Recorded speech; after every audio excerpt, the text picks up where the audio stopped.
Hello बच्चों, आपका स्वागत है आपके अपने यूट्यूब चैनल गुरुकुल एकेडमी पर। बच्चों, आज के वीडियो में हम चैप्टर नंबर 13 जो कि पृष्ठीय क्षेत्रफल एवं आयतन है उसके वीडियो लेकर आए हैं। तो आज हम प्रश्नावली 13.1 के क्वेश्चन को सॉल्व करने वाले हैं। अगर आपको पिछले चैप्टर के वीडियो नहीं देखे हैं, जैसे त्रिकोणमिति हो गया और त्रिकोणमिति के अनुपात, तो जो त्रिकोणमितीय अनुप्रयोग था उसके हम चैप्टर नंबर 8 और चैप्टर नंबर 9 के वीडियो डाल दिए हैं, तो आप चैनल के प्लेलिस्ट में जाकर देख सकते हैं।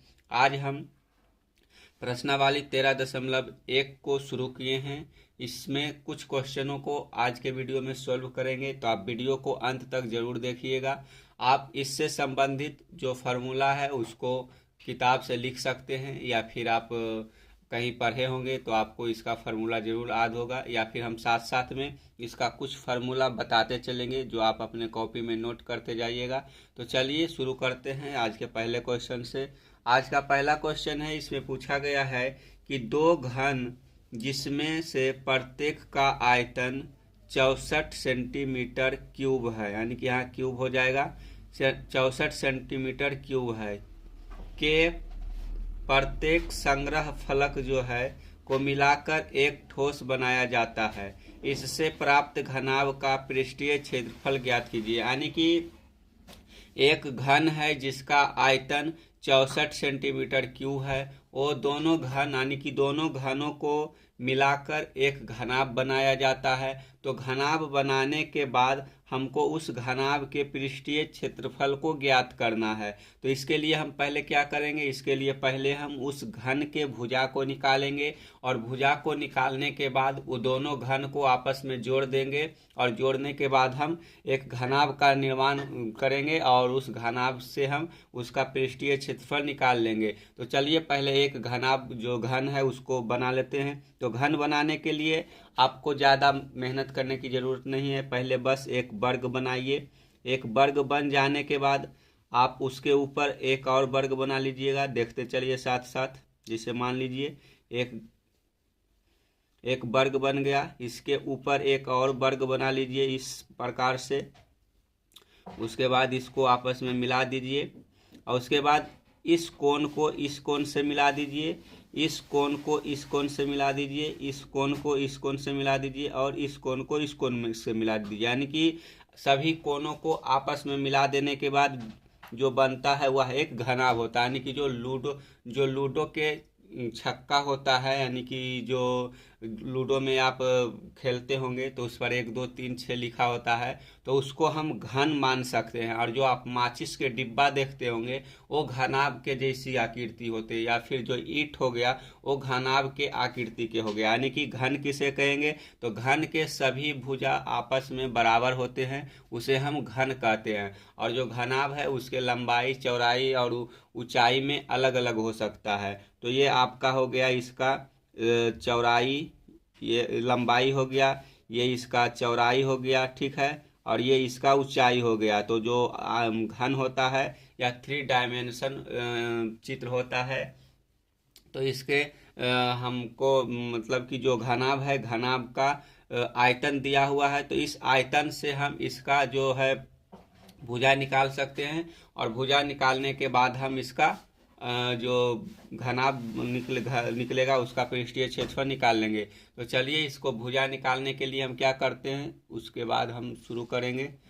तो यहाँ लिखेंगे, पहले थोड़ा सा ऊपर कर लेते हैं। क्वेश्चन आप पढ़ ही लिए होंगे, अगर आपके पास एनसीईआरटी का बुक है तो साथ में जरूर रखिएगा।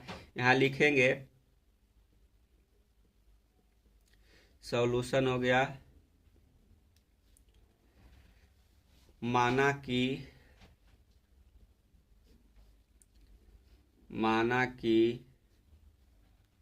घन की भुजा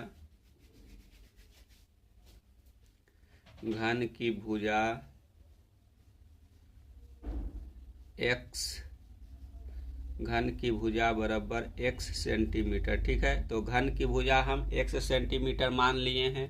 अब आगे क्या करेंगे, तो आगे हम घन का आयतन का फार्मूला देखेंगे। तो घन का आयतन बराबर होता है, घन का आयतन बराबर भुजा क्यू होता है, ठीक है। भुजा क्यू जो कि हम भुजा एक्स माने हैं तो हो जाएगा एक्स क्यू, ठीक है। तो आपको यहाँ पर जो क्वेश्चन था, क्वेश्चन में इसका आयतन 64 सेंटीमीटर क्यू दिया हुआ था। तो चलिए आगे करते हैं। तो आगे क्या करेंगे अब, तो अब यहाँ जो फार्मूला है घन का आयतन भुजा क्यू, इसको बराबर कर देंगे 64 के, क्योंकि इसका आयतन दिया हुआ है। तो आगे हो जाएगा एक्स क्यू बराबर 64। तो आपका यहाँ 64 इसका घन का आयतन दिया हुआ था, तो एक्स क्यू बराबर 64 हो गया। और जो घन की भुजा है उसको हम एक्स मान लिए हैं, तो आप यहाँ एक्स लिख सकते हैं। ये हो गया इसका लंबाई, चौड़ाई, ये हो गया ऊंचाई। तो इस प्रकार से तो अब हम इसको जो क्यू है क्यू को हटाएंगे। तो क्यू को हटाने के लिए क्या करेंगे, हम दो इस साइड भी इसका जो x का पावर 3 है इधर भी करेंगे। तो ये हो जाएगा x का पावर 3 बराबर हो जाएगा। तो किसके पावर 3 होने पर ये 64 आता है, तो 4 का पावर 3 होता है जो 64 के बराबर होता है। यानी कि 4 गुने 4 16, 4 गुने 4 तो 16 गुने 4 64 होता है। तो इस प्रकार से हम इसका क्यूब निकाल लिए। तो x बराबर क्या हो जाएगा, हो जाएगा या x बराबर 4 हो गया, ठीक है। तो इसका जो घन का भुजा है, घन का भुजा निकल गया 4 सेंटीमीटर।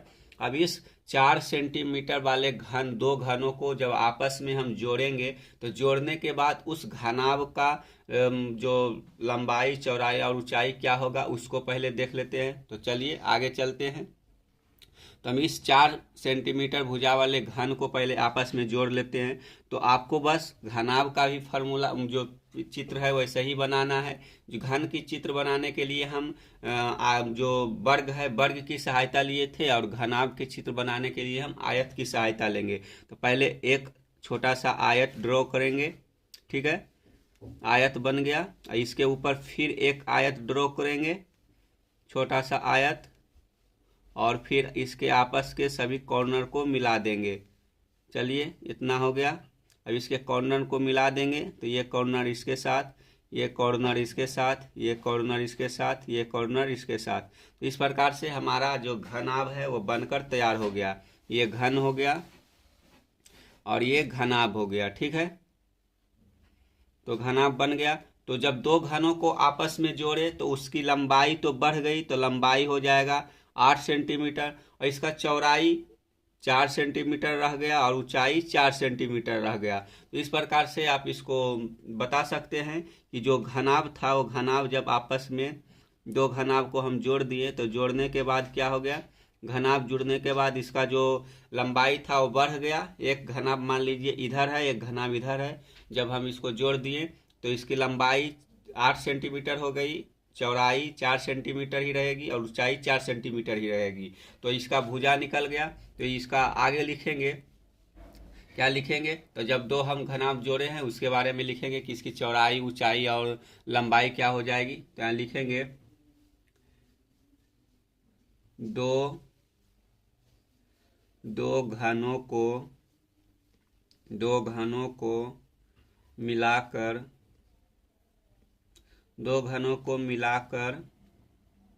एक घनाभ का निर्माण किया गया, ठीक है, किया गया। तब लिखेंगे तब प्राप्त घनाभ की लंबाई क्या हो जाएगी, यल बराबर 8 सेंटीमीटर। चौड़ाई हो जाएगी, चौड़ाई को हम शॉर्ट में भी लिखते हैं, हो जाएगा 4 सेंटीमीटर। और इसकी ऊंचाई हो जाएगी, ऊंचाई h बराबर हो जाएगा 4 सेंटीमीटर, ठीक है। तो इस प्रकार से आप देख लिए। अब आगे हमको इसका पृष्ठीय क्षेत्रफल निकालना है। तो आगे लिखेंगे घनाभ का पृष्ठीय क्षेत्रफल बराबर घनाभ का पृष्ठीय क्षेत्रफल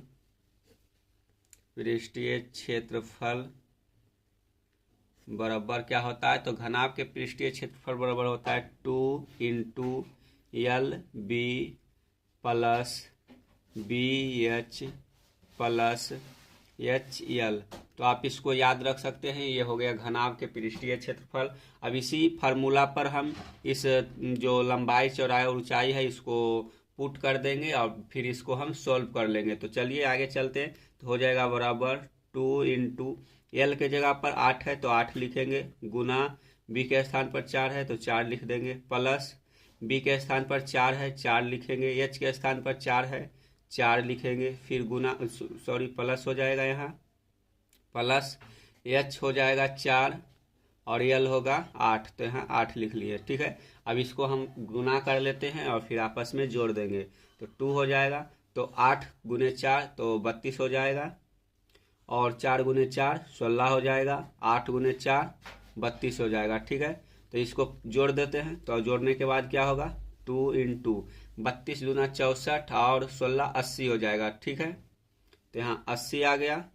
तो अब आगे कर देंगे 2 × 80, तो 2 × 80 कितना हो जाएगा, बराबर हो जाएगा 160 सेंटीमीटर। ठीक है, 160 सेंटीमीटर क्यूब। तो जो आपका घनाभ है, घनाभ का पृष्ठीय क्षेत्रफल 180 सेंटीमीटर क्यूब निकल गया। तो नीचे लिख लेंगे अतः प्राप्त घनाभ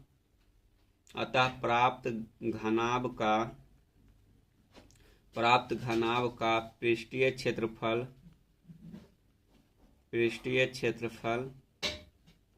बराबर 160 सेंटीमीटर क्यूब हो गया।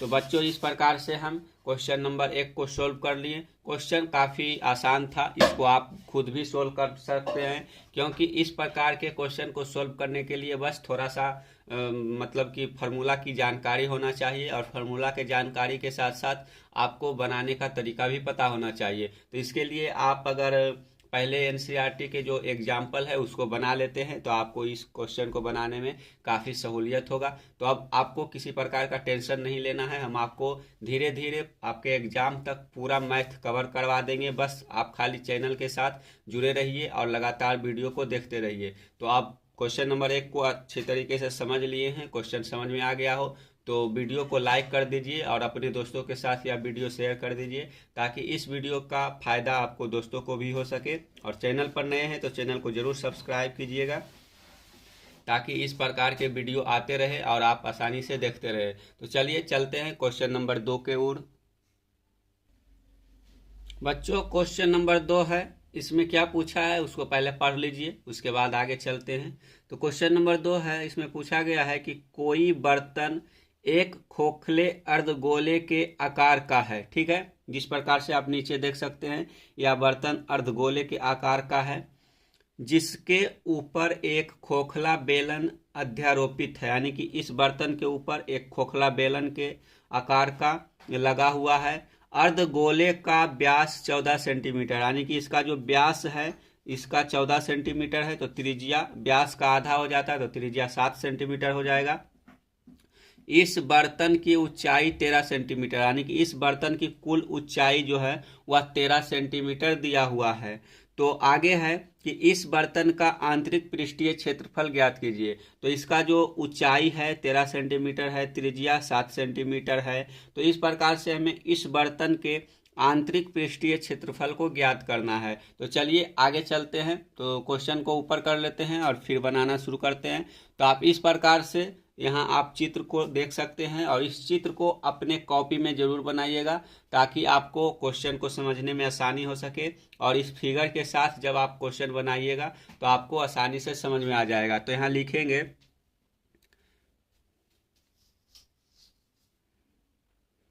सॉल्यूशन हो जाएगा।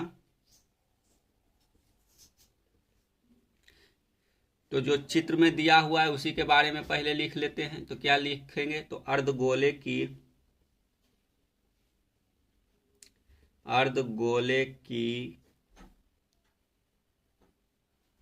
जो अर्धगोला है, अर्धगोले की व्यास, अर्धगोला का व्यास क्या हो जाएगा, तो व्यास बराबर 14 सेंटीमीटर दिया हुआ है। ठीक है, तो अर्धगोले का त्रिज्या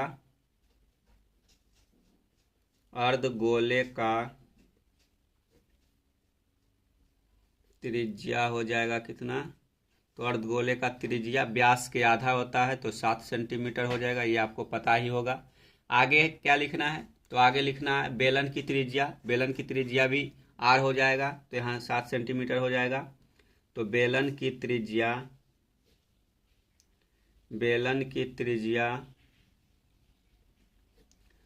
आर बराबर 7 सेंटीमीटर हो जाएगा। ठीक है, आगे क्या लिखना है? तो जो हमारा बेलन का त्रिज्या है वो अर्धगोले के त्रिज्या के बराबर है, तो 7 सेंटीमीटर हो गया। तो बर्तन की कुल ऊंचाई यहाँ 13 सेंटीमीटर दिया हुआ है, तो वो हम भी लिख लेते हैं यहाँ। तो यहाँ लिखेंगे बर्तन की कुल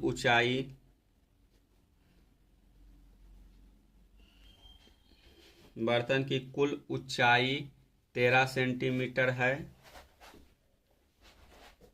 जो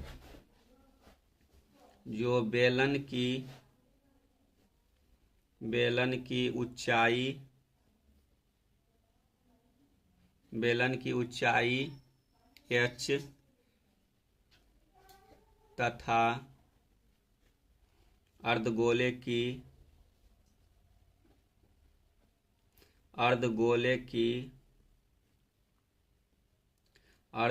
की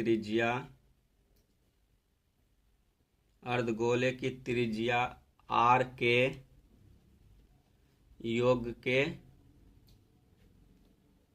योग के बराबर है। ठीक है, तो जो ये बर्तन की ऊंचाई टोटल है वो कैसे निकली?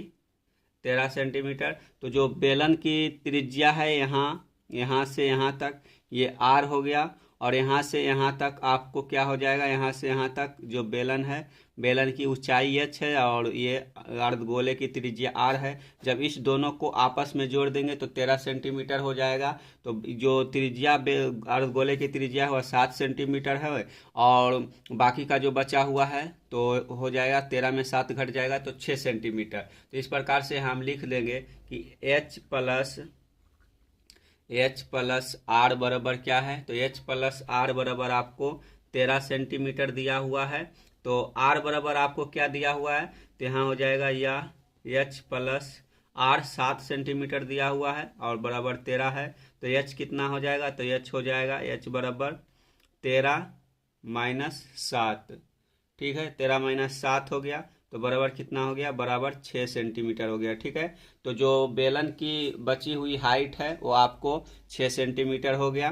तो आगे चलेंगे, तो आगे अब क्या हो जाएगा? तो इससे आगे अब हम सॉल्व करते हैं। तो सॉल्व करने के लिए हम बेलनाकार जो भाग है पहले उसका वक्रीय पृष्ठीय क्षेत्रफल निकालेंगे, वक्र पृष्ठीय क्षेत्रफल। उसके बाद अर्धगोले भाग का जो पृष्ठीय क्षेत्रफल उसको निकाल के दोनों को आपस में जोड़ देंगे, तो बर्तन का जो पृष्ठीय यानी कि आंतरिक पृष्ठीय क्षेत्रफल है वो ज्ञात हो जाएगा। तो चलिए यहाँ लिखेंगे तब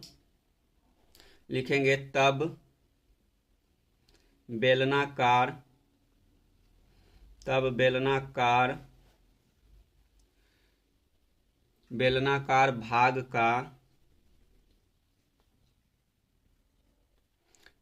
वक्र पृष्ठीय क्षेत्रफल तो वक्र पृष्ठीय क्षेत्रफल क्या हो जाएगा?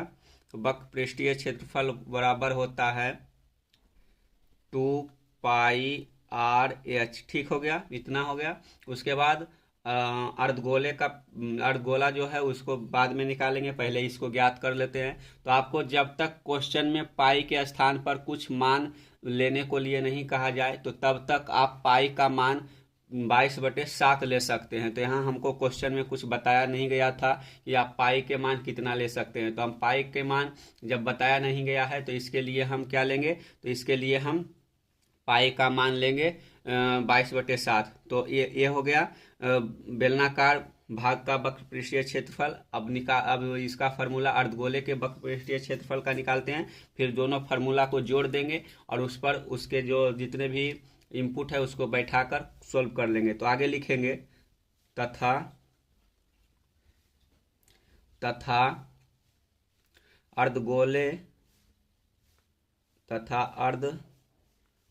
अर्धगोलीय अर्धगोलीय भाग का वक्र पृष्ठीय क्षेत्रफल बराबर क्या होता है? तो वक्र पृष्ठीय क्षेत्रफल बराबर होता है 2πr² होता है। ठीक है, तो इसको दोनों को हम आपस में जोड़ देंगे। तो जोड़ने के बाद क्या हो जाएगा? तो लिखेंगे बर्तन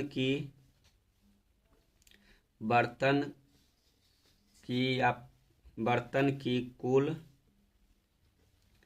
आंतरिक पृष्ठीय क्षेत्रफल क्या हो जाएगा?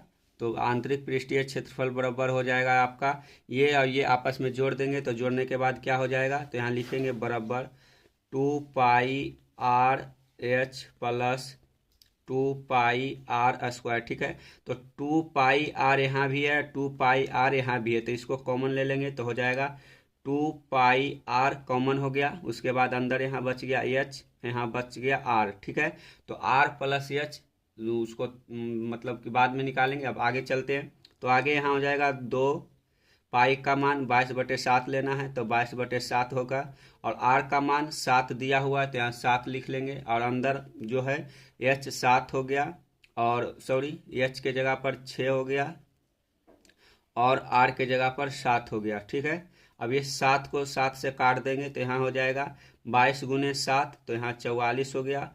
और अंदर 6 × 7 13 होता है, तो 13 लिख लेंगे। ठीक है, जब गुना करेंगे तो गुना करने के बाद यहाँ आ जाएगा 572 सेंटीमीटर²। ठीक है, तो ये निकल गया बर्तन का जो आंतरिक पृष्ठीय क्षेत्रफल था वो ज्ञात हो गया। तो अब आगे लिख लेते हैं अतः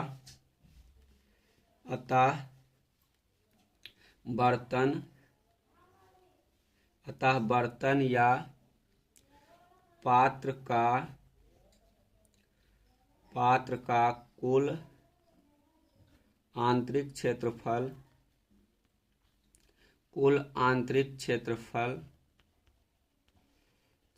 बराबर कितना हो गया? कुल आंतरिक क्षेत्रफल बराबर यहाँ निकल कर आ गया 72 हो जाएगा, तो 572 सेंटीमीटर² हो गया। ठीक है, तो आप देखते होंगे कि जो क्षेत्रफल होता है उसमें सेंटीमीटर² लगा होता है और आयतन में क्यूब लगा होता है। तो ऐसा क्या होता है? तो ये जो है ये इसका क्षेत्रफल का यूनिट होता है, और सेंटीमीटर क्यूब या फिर मीटर क्यूब जो होता है वह क्षेत्रफल का आयतन का यूनिट होता है। तो इस प्रकार से आप क्वेश्चन नंबर 2 को आसानी से समझ लिए होंगे कि किस प्रकार से हम इसको सोल्व किए हैं। तो इसको सोल्व करने के लिए बस जो फंडामेंटल फार्मूला होता है उसका प्रयोग किए हैं, और साथ साथ में जो इसका मतलब कि ऊंचाई था या फिर त्रिज्या था उसको साथ में लेकर हम इसका हल कर लिए। तो आप इस क्वेश्चन को अच्छी तरीके से समझ लिए होंगे।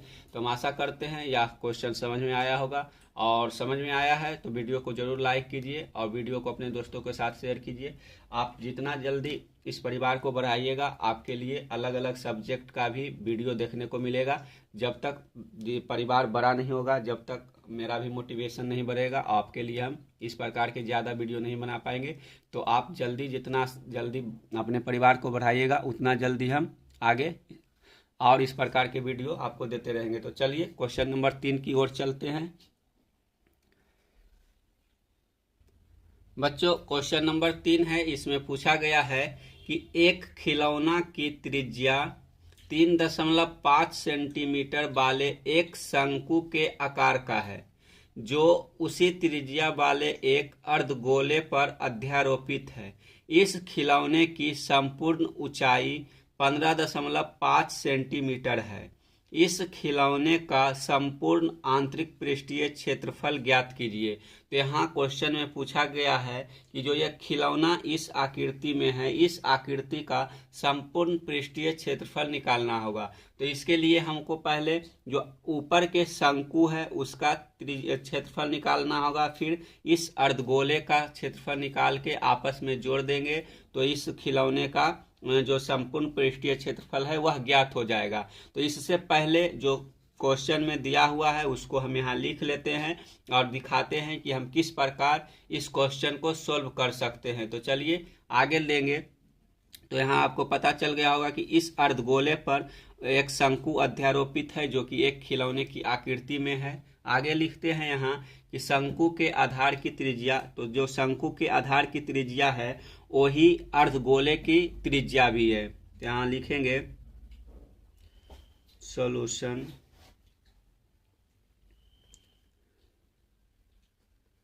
तो क्या हो जाएगा, यहाँ लिखेंगे शंकु के आधार, शंकु के आधार की त्रिज्या, आधार की त्रिज्या r बराबर क्या हो जाएगा, r बराबर हो जाएगा 3.5 सेंटीमीटर। ठीक है, तो ये हो गया त्रिज्या। अब आगे गोले की त्रिज्या भी वही हो जाएगा। तो अर्धगोले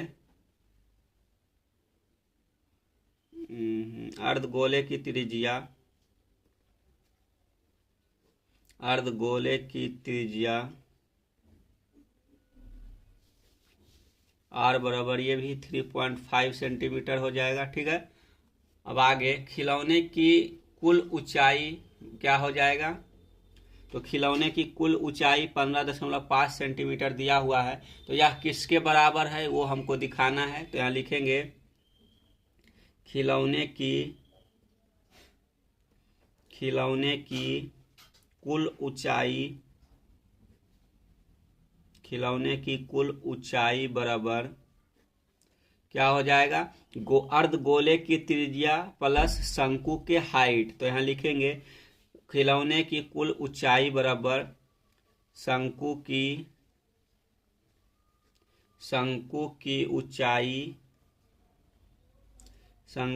ऊंचाई प्लस अर्धगोले की त्रिज्या। ठीक है, तो ये हो गया खिलौने की कुल ऊंचाई के बराबर। तो अब क्या करेंगे, तो इसको हम दिखाएंगे। तो क्या हो जाएगा, 15.5 सेंटीमीटर बराबर हो जाएगा क्या, तो शंकु की ऊंचाई कितना है, तो शंकु की ऊंचाई हमको पता नहीं है, तो यहाँ हम h मान सकते हैं और प्लस हो जाएगा अर्धगोले की त्रिज्या। तो अर्धगोले की त्रिज्या 3.5 सेंटीमीटर दिया हुआ है। तो यहाँ लिख लेंगे, आगे चलेंगे तो यहाँ लिख लेंगे 3.5 सेंटीमीटर। ठीक है, तो यहाँ क्या लिख लेंगे, तो यहाँ हो जाएगा 3.5 सेंटीमीटर।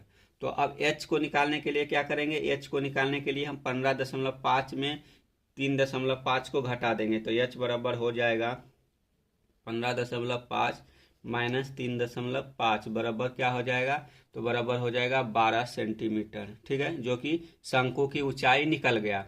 तब लिखेंगे शंकु की तिर्यक ऊंचाई, जो यानी कि ये जो तिरछा वाला ऊंचाई है, ये तिरछा ऊंचाई ज्ञात जब होगा तब हम इसका क्षेत्रफल निकाल सकते हैं। तो इस तिरछी ऊंचाई को ज्ञात करेंगे। तो इस तिरछी ऊंचाई वो क्या होता है, इसका एक फॉर्मूला होता है, शंकु की तिर्यक ऊंचाई, शंकु की तिर्यक ऊंचाई बराबर होता है under root h square plus r square, यानी कि जो पाइथागोरस फार्मूला होता है उसी को यहाँ पर इसके तिर्यक ऊंचाई ज्ञात करने के लिए लगाया गया है।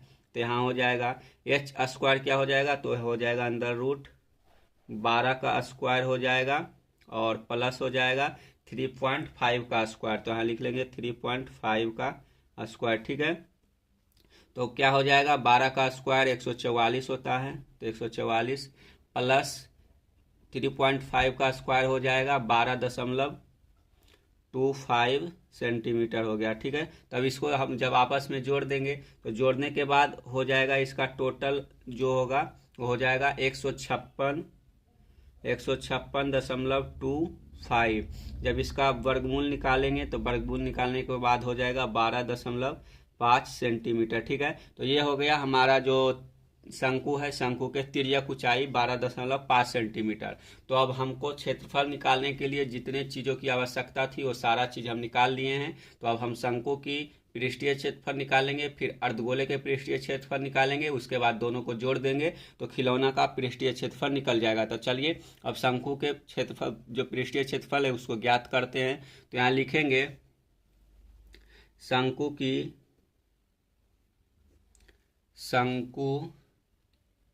शंकु का पृष्ठीय क्षेत्रफल बराबर पाई आर यल। जो यल है वह शंकु के तिर्यक ऊंचाई है, यानी कि जो अभी 12.5 सेंटीमीटर आया था यही यल के बराबर है। तब इसको हम पुट करेंगे और सॉल्व करेंगे। तो चलिए पाई के स्थान पर 22/7 लेंगे। जब तक आपको क्वेश्चन में पाई के मान कुछ लेने के लिए नहीं बोला जाएगा, जब तक आप पाई के मान 22/7 ही लेते रहेंगे। तो गुना हो जाएगा, आर कितना है, तो आर है 3.5 सेंटीमीटर गुने 12.5 सेंटीमीटर, ठीक है। तो अब इसको क्या करेंगे, तो इसको हम क्या कर सकते हैं, तो यहाँ हो जाएगा 3.5 को काटेंगे 2 बार में तो 7 हो जाएगा, तो यहाँ 2 बच जाएगा। ये हो जाएगा 11 दूनी 22, तो 11 हो गया। तो यहाँ हो जाएगा 11 गुने 12.5, तो 11 गुने 12.5 करेंगे तो कितना हो जाएगा, तो गुना होने के बाद आपको 137.5 सेंटीमीटर स्क्वायर निकल कर आ जाएगा। तो ये हो गया शंकु का क्षेत्रफल। अब हमको निकालना है अर्धगोले का क्षेत्रफल। तो अर्धगोले का पृष्ठीय क्षेत्रफल क्या होता है, तो उसको ज्ञात कर लेते हैं। तो यहाँ लिखेंगे अर्धगोले का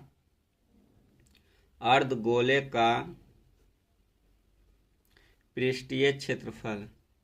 तो अर्धगोले के पृष्ठीय क्षेत्रफल बराबर क्या हो जाएगा, तो हो जाएगा 2 पाई आर स्क्वायर।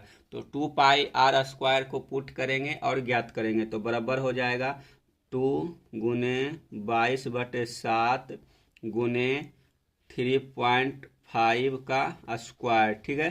तो 3.5 का स्क्वायर कितना होता है, तो 3.5 का स्क्वायर हो जाता है आपका, छोड़िए इसको हम ऐसे ही निकाल लेते हैं। तो ऐसे निकालने के लिए क्या करेंगे, तो हम लिखेंगे बराबर 2 गुने 22/7 गुने 3.5 गुने 3.5 हो जाएगा। अलग अलग इसको कर दिए तो ये कट गया, तो यहाँ हो गया 2, यहाँ 2 कट गया, तो यहाँ हो गया 22 गुने 3.5। तो यहाँ 22 गुने 3.5 करेंगे तो क्या हो जाएगा, तो 22 गुने 3.5 करने के बाद ये आपका 77 सेंटीमीटर स्क्वायर आ गया। तो ये हो गया अर्धगोले का क्षेत्रफल। अब इस दोनों क्षेत्रफल को जोड़ देंगे तो हमारा खिलौना का क्षेत्रफल निकल जाएगा। तो चलिए थोड़ा सा ऊपर करते हैं और फिर ज्ञात करते हैं। तो यहाँ लिखेंगे खिलौने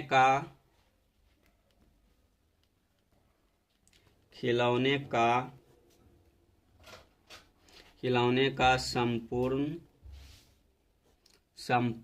पृष्ठीय क्षेत्रफल बराबर क्या हो जाएगा, तो दोनों को जोड़ देंगे तो हो जाएगा 137.5 सेंटीमीटर हो गया आपका शंकु का क्षेत्रफल प्लस 77 सेंटीमीटर स्क्वायर हो गया आपका अर्धगोले का क्षेत्रफल। तो दोनों जोड़ने के बाद कितना हो जाएगा, तो जोड़ने के बाद आपके पास आ जाएगा 214.5 सेंटीमीटर स्क्वायर। ये खिलौने का क्षेत्रफल निकल गया। तो अब लिख लेंगे अतः खिलौने का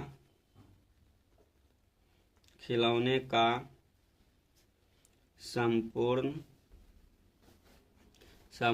पृष्ठीय क्षेत्रफल बराबर 214.5 सेंटीमीटर स्क्वायर। तो ये हमारा आंसर निकल गया।